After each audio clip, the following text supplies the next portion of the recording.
as if everyone needed to be reminded about Tyler's age.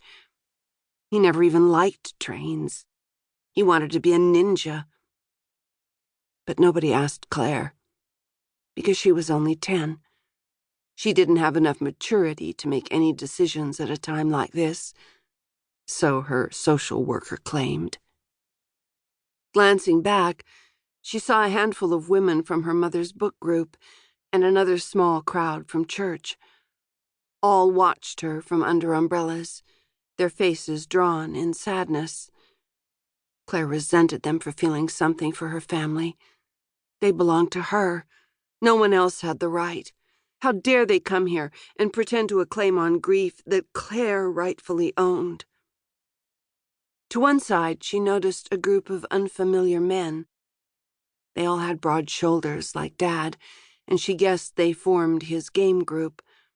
Her father never brought them home, but he liked to tell stories of the monsters they battled and the king they served as knights. She'd asked to come fight monsters with him more than once. He'd promised to take her when she got older. No chance of that anymore. The priest stopped talking, and the social worker pushed Claire forward. She faced her father's coffin with no idea what to do.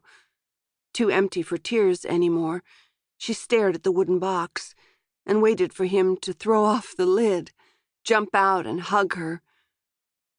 It never happened.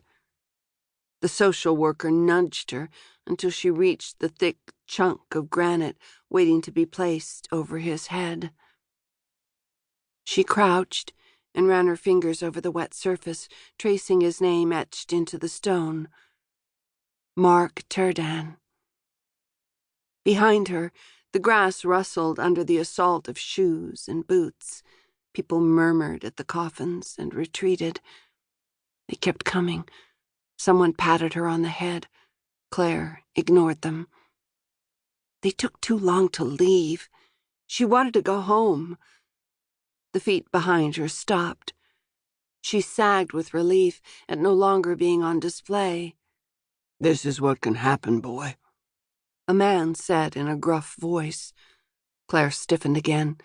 She focused on her father's headstone, but couldn't block out their voices. "Yes, sir," a younger man said. "What about the girl?"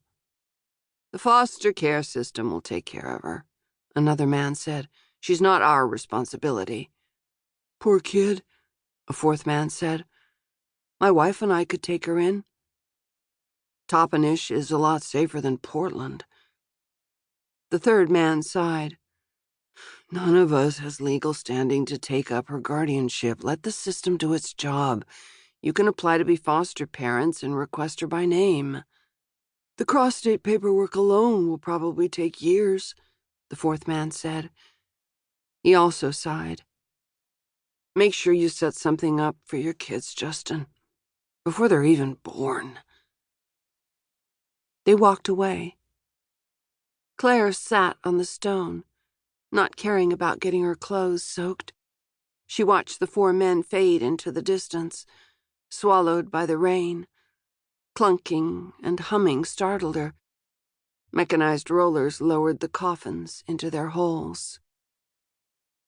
"We should go, Claire," the social worker said. "Would you like some ice cream?" Of all the things she wanted, dessert rated so far down on the list, she had no answer. As dead inside as her family, she followed the woman back to the car for a lack of anything better to do. The tears wouldn't stop. 2 weeks after the funeral, Claire couldn't remember what happiness felt like. She huddled in a dark corner of the bedroom she shared with 7 other kids, her face buried in the matted white fur of her stuffed unicorn.